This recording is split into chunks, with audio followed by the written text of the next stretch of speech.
क्रिकेटपटू गौतम गंभीरने अखेर भाजपमध्ये प्रवेश केलाय। केंद्रीय मंत्री अरुण जेटली आणि रविशंकर प्रसाद यांच्या उपस्थितीत गौतम गंभीरने प्रवेश केलाय। दिल्लीतून गौतम गंभीरला उमेदवारी देण्याची शक्यता आहे। पंतप्रधान मोदींच्या कामापासून प्रभावित होऊन हा पक्ष प्रवेश केल्याचं गंभीर यांचं म्हणणं आहे। तसंच ही संधी दिल्याबद्दल त्याने भाजपचे आभार देखील मानले। जे देशाला ओळखत नाही तेच असं वक्तव्य करतात। गुरुच असा असेल तर शिष्य सुद्धा असाच असणार असं सिद्ध झालेलं आहे, अशी गंभीर टीका केंद्रीय मंत्री अरुण जेटली यांनी पित्रोदांच्या वक्तव्यानंतर केली आहे। काही लोकांच्या हल्ल्याबद्दल संपूर्ण देशाला दोष का, अशा पद्धतीचा दोष देणं मला पटत नाही। 26/11च्या हल्ल्याबद्दल संपूर्ण पाकिस्तानला दोष देऊ नका, असं वादग्रस्त वक्तव्य काँग्रेसच्या सॅम पित्रोदा यांनी केलंय। विरोधकांनी पुन्हा जवानांचा अपमान केला असं म्हणत सॅम पित्रोदांच्या वक्तव्यानंतर पंतप्रधान मोदींनी टीका केली। तसंच विरोधकांच्या वक्तव्याबद्दल जाब विचारावा असं देखील आवाहन मोदींनी देशवासियांना केलंय। पंतप्रधान मोदींवरील बायोपिकला राष्ट्रवादीने विरोध दर्शवलेला आहे। बायोपिकच्या माध्यमातून पंतप्रधान मोदी मतदारांना प्रभावित करण्याचा प्रयत्न करत असल्याचा आरोप राष्ट्रवादी करते। तसंच आचारसंहितेचा हा भंग असल्याचं त्यांचं म्हणणं आहे आणि याबाबतची तक्रार प्रशासनाकडे राष्ट्रवादी काँग्रेस करणार आहे। काँग्रेसला आणखी एक दणका बसलाय। मुंबईतले नेते प्रवीण छडा पुन्हा एकदा भाजपात जाणार आहेत। दुपारी 12:30 वाजता त्यांचा हा भाजपा प्रवेश होणार आहे। नाशिकमध्ये राष्ट्रवादीला मोठा खिंडार पडलाय। भारती पवार आज भाजपात प्रवेश करणार आहेत। मुंबईच्या गरवारे हाऊसमध्ये भारती पवार यांचा हा भाजप प्रवेश होणार आहे। भाजपाने जाहीर केलेल्या पहिल्या यादीत रामदास तडस यांच्या नावावर शिक्कामोर्तब झालाय। दुसऱ्यांदा उमेदवारी ही विकासाची पावती आहे असं मत रामदास तडस यांनी व्यक्त केलेलं आहे।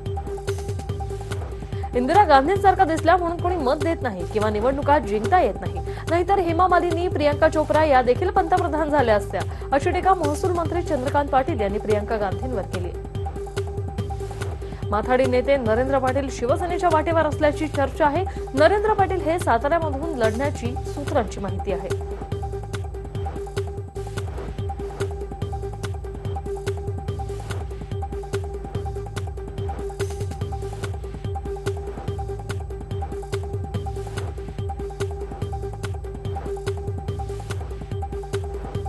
सोलापूरचे जिल्हा परिषद अध्यक्ष संजय शिंदे आज 4 वाजता राष्ट्रवादीत प्रवेश करणार आहेत। शरद पवारांच्या उपस्थितीत बारामतीत हा पक्ष प्रवेश होणार आहे। संजय शिंदे यांना माढ्यातून उमेदवारी मिळण्याची शक्यता आहे।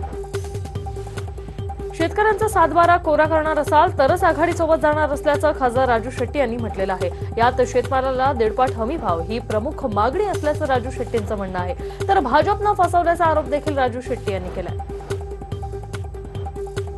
मावळ मतदारसंघातील राष्ट्रवादीचे उमेदवार पार्थ पवार यांचा वाढदिवस पिंपरीत साजरा करण्यात आला। मला मिळणारं प्रेम हे साहेब आणि दादांमुळेच मिळत असल्याची भावना पार्थ पवार यांनी यावेळी व्यक्त केली। विरोधी उमेदवारांबद्दल काहीही बोलण्यास त्यांनी स्पष्टपणे नकार दिला। चंद्रपूरमध्ये तेली समाज आता आक्रमक झालाय। काँग्रेसनेही तेली उमेदवार देण्याची मागणी महासंघाने काँग्रेस अध्यक्ष राहुल गांधी यांच्याकडे केली। भाजपने तेली उमेदवार दिल्यानंतर आता ही मागणी जोर धरू लागली। बसपाच्या अध्यक्ष मायावती आणि राष्ट्रवादीचे अध्यक्ष शरद पवार लोकसभेची निवडणूक लढणार नाहीत, त्यामुळे पंतप्रधान पदासाठी मोदी यांचा मार्ग निर्धोक आहे, असा टोला शिवसेना पक्षप्रमुख उद्धव ठाकरे यांनी लगावलाय।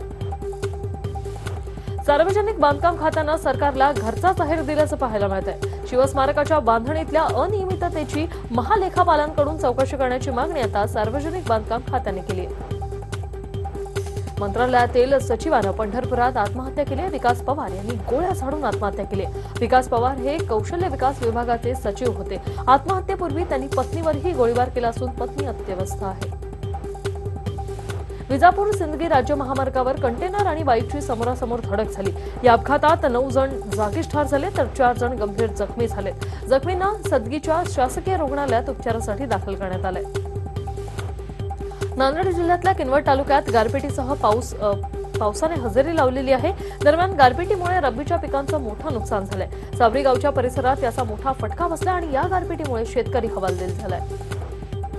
राज्यात स्वाईन फ्लूचा हाहाकार पाहायला मिळतोय। 2.5 महिन्यात स्वाईन फ्लूने 61 रुग्णांचे बळी घेतलेले आहेत, तर नाशिकमध्ये सर्वाधिक 15 स्वाईन फ्लूच्या रुग्णांचा मृत्यू झालाय। भिवंडीतील एसएससी पेपर फुटी प्रकरणी एकाला अटक करण्यात आली। या प्रकरणी कोचिंग क्लासचा मालक रेहमान शेखला पोलिसांकडून बेड्या ठोकण्यात आल्या। हा शिक्षक पेपर सुरू होण्यापूर्वीच प्रश्नपत्रिकेच्या प्रती विकत होता। अलिबागहून आलास का असं म्हणणं आता चांगलंच महागात पडण्याची शक्यता आहे, कारण उपहास करणाऱ्या वाक्याला हरकत घेणारी याचिका आता हायकोर्टात दाखल झालेली आहे। संत तुकाराम महाराजांच्या 371व्या बीज सोहळ्यासाठी राज्याच्या विविध भागातून देहूनगरीत दिंड्या आणि हजारो वारकरी दाखल झालेत। भजन कीर्तन हरिपाठाने देहूनगरी पूर्ण दुमदुमून गेली, तर संत तुकाराम महाराज संस्थान आणि ग्रामस्थांच्या वतीने देहू परिसरात नेत्रदीपक विद्युत रोषणाई करण्यात आली। नांदेड जिल्ह्यातल्या मुदखेडमध्ये पोलीस उपनिरीक्षकाचा एक धक्कादायक व्हिडिओ व्हायरल झालाय। पोलीस उपनिरीक्षक नारायण शिंदे यांनी परवा अवैध कत्तलखाना चालवणाऱ्यांवर गुन्हा दाखल केला। या रागातून कुरेशी गटाने पोलीस उपनिरीक्षकाला धक्काबुक्की आणि शिवीगाळ करत जीवे मारण्याची धमकी दिली आहे।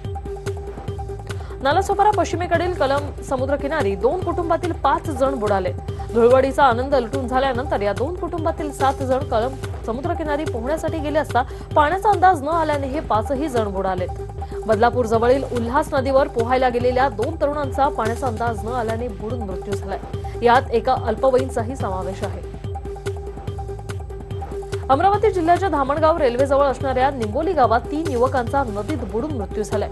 यातील एकाचा मृत्यू झालाय तर 2 जण बेपत्ता असून तिघांना वाचवण्यात यश आलंय। हा व्हिडिओ तुम्हाला आवडला असेल तर असे आणखी व्हिडिओ पाहण्यासाठी TV9चं YouTube चॅनल सबस्क्राइब करा, बेल बटन दाबा। ताज्या घडामोडींसाठी लॉग ऑन करा tv9marathi.com।